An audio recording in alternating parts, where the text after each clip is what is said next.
जिंदगी एक पहेली भी है, सुख दुख की सहेली भी है।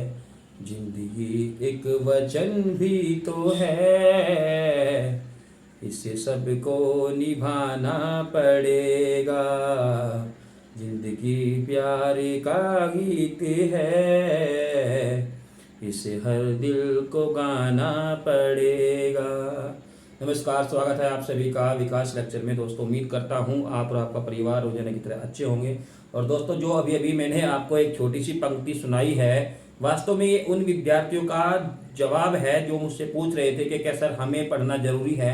तो भैया, जिंदगी की एक रीत है, एक नियम है, इसी के हिसाब से आपको चलना पड़ेगा। तो मैं जो है ज़्यादा बातों में आपको इन पंक्तियों के माध्यम से नहीं बताना चाहता हूँ कि पढ़ाई में जो मजा है दोस्तों, ये आपको बाद में समझ में आएगा। ठीक है, अभी इसका फिलहाल मेरे पास कोई जवाब नहीं है, लेकिन जब आप एक अपनी उम्र को जो है कवर कर लोगे, निर्धारित कर लोगे, थोड़ा सा तय कर लोगे रास्ते को, तो दोस्तों तब आपको जो है इसका बेनिफिट दिखाई देगा। तो फिलहाल मैं तो आपको यही कहूंगा कि जो भी माहौल आपको जिस दशा में भी पढ़ने का माहौल मिल रहा है दोस्तों, फिलहाल आप इसका पूरा फायदा उठाइएगा और पढ़ाई में मस्त रहिएगा। तो चलिए दोस्तों, शुरू करते हैं आज का हमारा टारगेट। बातें होती रहेंगी। और दोस्तों, आज की वीडियो है, इसमें हम बात करेंगे 12th क्लास का भौतिक विज्ञान। और दोस्तों, बड़ा ही इंपॉर्टेंट टॉपिक आज हम देखने वाले हैं, जिसका नाम है गॉस की प्रमेय। ठीक है, तो अगर आपके पास एक कॉपी पेन नहीं है तो लेकर बैठ जाइएगा शिद्दत के साथ। वैसे तो दोस्तों, आपको यहाँ पर जो है कॉपी पेन की जरूरत पड़ने वाली है नहीं, लेकिन फिर भी अगर आपको ऐसा लग रहा हो कि हम कुछ महीनों के बाद इसको जो है भूल सकते हैं, तो जरूर लेकर बैठ जाइएगा हाथ में कॉपी पेन। ठीक है, बस मेरी बात को सटीक तरीके से सुनिएगा, ये ज्यादा मायने रखता है। तो गॉस की प्रमेय, गॉस की प्रमेय, ठीक है। तो सबसे पहले समझते हैं कि गॉस की प्रमेय है क्या। ठीक है, इसके बाद जो है आगे की चर्चा करेंगे। दोस्तों, दरअसल ऐसा है कि जो हमारा विद्युत फ्लक्स होता है, क्या जो विद्युत फ्लक्स होता है वो कहीं ना कहीं डिपेंड करता है किस पर, आवेश पर, और आपका जो क्या है, जो निर्वात में विद्युतशीलता होती है, इन दोनों पर दोस्तों ये कहीं ना कहीं डिपेंड करता है, कहीं ना कहीं निर्भर करता है। कौन? Phi E. तो अब समझिएगा असली खेल। तो दोस्तों, बात कुछ ऐसी है कि जब हमने विद्युत फ्लक्स के बारे में पढ़ा था, क्या कि जो हमारा काल्पनिक बंद पृष्ठ होता है, जो हमारा काल्पनिक बंद पृष्ठ होता है, इससे जो बल रेखाओं की, यानी कि जो विद्युत बल रेखाओं की जो संख्या इससे होकर गुजर रही थी, कहीं ना कहीं दोस्तों हम उसी को ही विद्युत फ्लक्स कह रहे थे। लेकिन गॉस ने हमें क्या बता दिया, दरअसल इसको हम गाउस भी कह सकते हैं। ठीक है, तो गाउस ने हमें क्या बता दिया कि जो आवेश होता है, यानी कि किसी काल्पनिक पृष्ठ से बद आवेश, बद का मतलब हो सकता है, बद मतलब एक तरीके से अटैचमेंट, जुड़ा हुआ बद, ठीक है, या इसको क्रॉस करके जाने वाला, तो वो हो सकता है बद से बद आवेश का 1/ε0 गुना होता है। ठीक है, मैं एक बार फिर से इसको थोड़ा सा निखार के रूप में जो है डिफाइन करूंगा, आप ध्यान से सुनिएगा। किसी विद्युत क्षेत्र में, किसी विद्युत क्षेत्र में, ठीक है, काल्पनिक पृष्ठ से बद, ठीक है, काल्पनिक पृष्ठ से बद आवेश, ठीक है, आवेश क्या होता है, 1/ε0 गुना होता है किसका, यानी कि जो विद्युत फ्लक्स होता है वो आवेश का 1/ε0 गुना होता है। ये दोस्तों इसकी डेफिनेशन थी। ठीक है, तो मैंने पूरी कोशिश की है कि आपको ये चीजें जो है समझा पाऊं। और दोस्तों, अगर आपने जरा सा भी जो है कोशिश किया होगा इसमें समझने के लिए, तो आपको भी जो है ये समझ में आ गया होगा। इसको आप ऐसे भी लिख सकते हो, इसको आप जो है या करके लिख रहा, phi E equal to Q upon ε0। तो दोस्तों, आप इसको ऐसे भी लिख सकते हो। जरा एक बार फिर से सुनिएगा। किसी विद्युत फ्लक्स, ठीक है, या विद्युत फ्लक्स जो होता है आवेश का 1/ε0 गुना होता है। तो फिलहाल इसके डेफिनेशन दोस्तों आपको इतना लिखना है और कुछ भी नहीं लिखना है। बताओ कहीं मुश्किल है? बिल्कुल नहीं। अब इसकी हम क्या करेंगे दोस्तों, उत्पत्ति करेंगे। उत्पत्ति, उत्पत्ति मीन्स इसको प्रूव करेंगे कि इसको जो है, इस सूत्र को हम कहां से लेकर आए हैं, क्यों लेकर आए हैं, ये सारी चीजें दोस्तों हमें यहां पर अब देखनी है। लेकिन एक बात आप ध्यान रखिएगा, एग्जाम में आपके क्वेश्चन निश्चित रूप से मिलता है। ठीक है, आप चाहे किसी भी दशक का एग्जाम उठा के देख लीजिएगा, जहां आपका इलेक्ट्रिसिटी आएगा, विद्युत क्षेत्र आएगा, और दोस्तों ये चैप्टर आपका गोश कीपर में आएगा, तो वहां पर एग्जाम में निश्चित रूप से गोश कीपर में क्या है इसकी उत्पत्ति कीजिए, या इससे संबंधित दोस्तों कोई ना कोई व्यंजक, मतलब कोई ना कोई सूत्र का निगमन करने के लिए आपसे क्वेश्चन जो है पूछा जाता है, निश्चित रूप से पूछा जाता है। और दोस्तों मैक्सिमम नंबर का, यानी कि पेपर में जो मैक्सिमम नंबर के क्वेश्चन आते हैं, 5 नंबर के मैक्सिमम क्वेश्चन आते हैं, तो 5 नंबर में क्वेश्चन दोस्तों ट्रेंड करता है, ये बात आप ध्यान रखेंगे, ठीक है। अब समझिएगा, और है क्या इसमें, कुछ भी नहीं है। तो उत्पत्ति कैसे करेंगे, मान लीजिए दोस्तों आपके पास कोई एक गोशीय पृष्ठ है, किसी भी तरह से आप ये बना सकते हो, आप इसको लंबू सा, झिंगलू सा, चिंगलू सा, रिंगलू सा, पिंगलू सा, जैसा भी आप इसको बनाना चाहो वैसा जो है आप इसको बना सकते हो, ठीक है। फिलहाल आपको एक ऐसा लग रहा है, एकदम ऐसा लग रहा है कि जैसे लड्डू आपके हाथ में हो, तो लड्डू को आपने ऐसे बचूर के, है ना, जैसे खाते हो ना, बहुत से बच्चे यूं दोनों हाथों से ऐसे लड्डू खाते हैं, तो लड्डू को आपने ऐसे दबा दिया तो इसका जिसके जो चेहरा है वो थोड़ा सा ऐसे चेंज हो गया, ऐसा लग रहा है, ठीक है। आप इसको अपने हिसाब से कैसे भी बना सकते हो, ठीक है, जरूरी नहीं है कि आप इसको ऐसे ही बनाएं।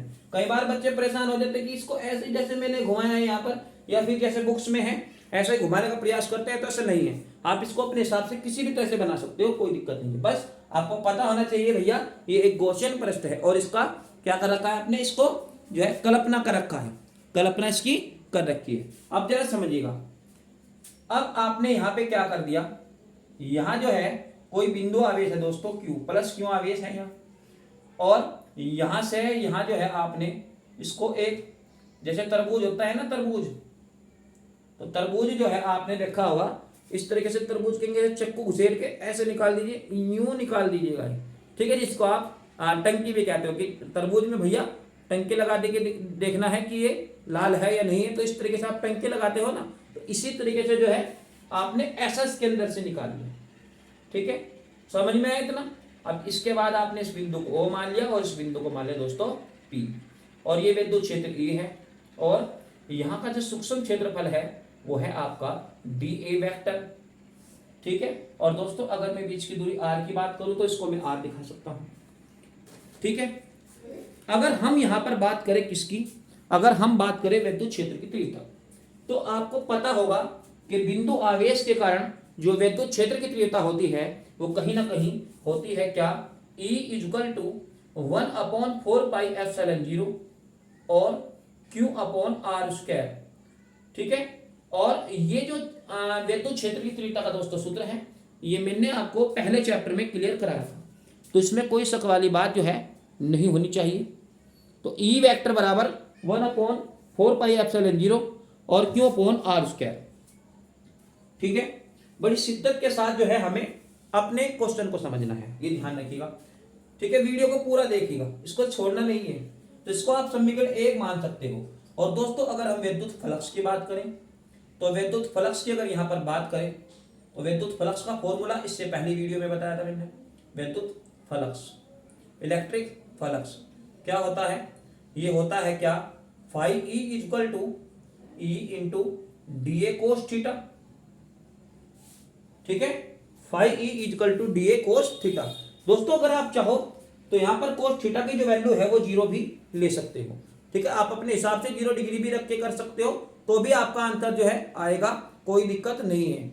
और दोस्तों अगर हम इसके घन कोण की यहाँ पर बात करें, क्योंकि अब इसकी हमें जरूरत पड़ने वाली है, तो घन कोण और उसको सूक्ष्म के लिए दोस्तों मैं d ओमेगा यहाँ पर मान सकता हूँ, ठीक है, इतना समझ में आ गया होगा, कोई दिक्कत नहीं है। अभी E का मान आपके पास ये आया है, तो आप इसको जो है यहाँ पर लिख सकते हो। देखो मैं यहाँ पे लिखूंगा E का मान क्या है, समीकरण 1 से रखने पर, तो 1/4πε0 Q/r², और दोस्तों DA कोस थीटा, ठीक है, ये किसका मान है आपके पास, फाई E, तो फाई E बराबर 1/4πε0 Q/r² और DA इंटू कोस थीटा।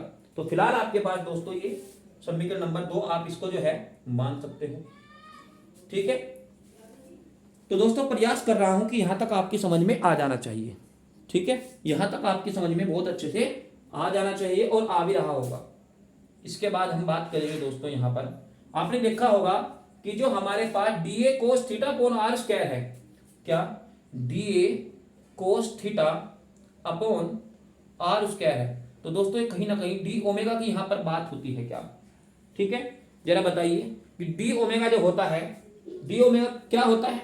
ये भैया घन कोण होता है। ठीक है, घन कोण होता है, क्यूब एंगल जो होता है वो हमारा डी ओमेगा होता है। ठीक है, इसको हम घन कोण कहते हैं, मतलब पूरा का पूरा कोण। और दोस्तों अगर हम घन कोण के मात्रक की यहाँ पर बात करें तो स्टेरेडियन जो है इसका मात्रक होता है। ठीक, स्टेरेडियन इसका मात्रक होता है।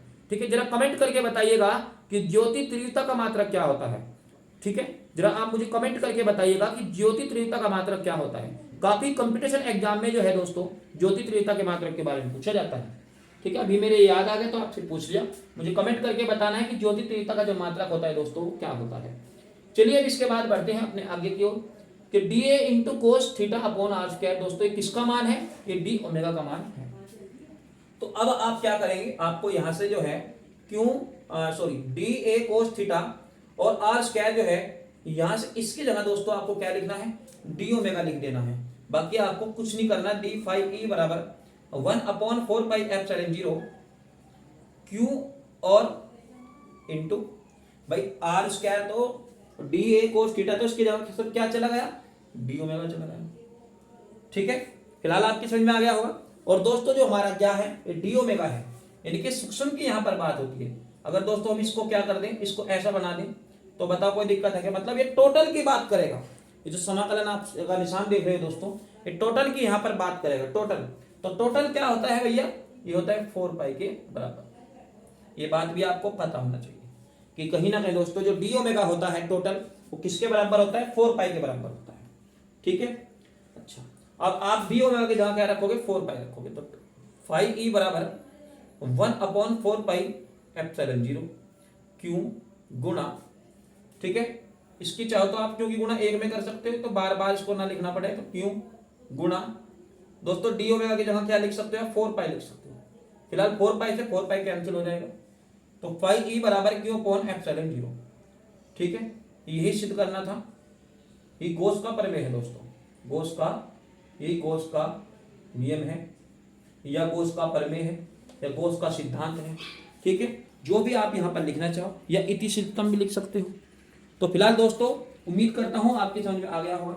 और अगर आप इसका लैंग्वेज जो है बनाना चाहते हो, तो वो भी मैं बता रहा हूं आपको कैसे लिखना है। कि मान लीजिए कोई गॉसियन पृष्ठ या कोई गोलीय कोश है, जिसके किसी बिंदु O पर प्लस क्यू आवेश है, इसके स्मॉल r दूरी पर कोई बिंदु P है दोस्तों, जहां हमें विद्युत क्षेत्र की तीव्रता का पता है E है, और इसके सूक्ष्म खंड का क्षेत्रफल जो है दोस्तों वो A है। और अगर हम यहाँ पर कोण की बात करें तो वो थीटा है। ठीक है, इसका जो घन कोण है दोस्तों वो डी ओमेगा है। ये सभी बात आपको लिखनी है। इसके बाद क्या करेंगे जरा समझिएगा, उत्पत्ति करेंगे। बिंदु आवेश के कारण विद्युत क्षेत्र की तीव्रता E बराबर 1/4 pi epsilon 0 Q upon R square होता है। इसको मैंने यही छोड़ दिया। इसके बाद दोस्तों बात करेंगे विद्युत फ्लक्स की। विद्युत फ्लक्स जो होता है आपका 5e बराबर E into D A cos theta. और दोस्तों E की जगह आपने ये जो सारा का सारा मान आप यहाँ पर देख रहे हो, तो D इसकी जगह जो है आपने ये मान रख दिया, और A जुगा तो है, कोस थीटा जुगा तो है। और दोस्तों आपको मैं बता चुका हूं कि D A cos theta upon R square जो होता है दोस्तों कहीं ना कहीं घन कोण के बराबर होता है क्या? ठीक है, और यहां से मैंने दोस्तों आपको एक क्वेश्चन भी पूछा है कि ज्योति तीव्रता का मात्रक बताना है आपको, ज्योति तीव्रता का मात्रक। ठीक है, जो काफी कंपटीशन एग्जाम में ट्रेंड करता है। इसके बाद आप क्या करेंगे दोस्तों, जो संपूर्ण की यहाँ पर बात होगी, तो संपूर्ण का जो मान होता है दोस्तों 4 पाई होता है, तो 4 पाई से फिलहाल 4 पाई कैंसिल कर देंगे, तो क्यू अपॉन एप्सिलॉन 0। और दोस्तों यही क्या है, गॉस का नियम है। ठीक है, तो उम्मीद करता हूं कि आपकी समझ में बहुत अच्छे से जो है ये क्वेश्चन आ गया होगा। दोस्तों अगर पहली बार आप मेरे चैनल पर हो तो आप इसको सब्सक्राइब भी कर सकते हो, अपने दोस्तों के साथ मेरे वीडियो को साझा भी कर सकते हो। ठीक है, सब्सक्राइब करना, लाइक करना, कमेंट करना दोस्तों इंपॉर्टेंट नहीं है। मैं एक बार फिर से आपको बता रहा हूँ, इंपॉर्टेंट है दोस्तों। आपका अध्ययन जारी रहना चाहिए। ठीक है, आपका अध्ययन जो है वो जारी रहना चाहिए, इसमें कोई गड़बड़ नहीं होनी चाहिए। ठीक है, आप सब्सक्राइब करने में, कमेंट करने में, इसमें गड़बड़ कर सकते हो, लेकिन आपकी जो पढ़ाई है दोस्तों वो इंपॉर्टेंट है, उसको आपको जो है प्राथमिकता देनी है। तो आज की वीडियो में केवल इतना ही। फिर से दोस्तों एक नए टॉपिक के साथ जो है मुलाकात होगी। धन्यवाद।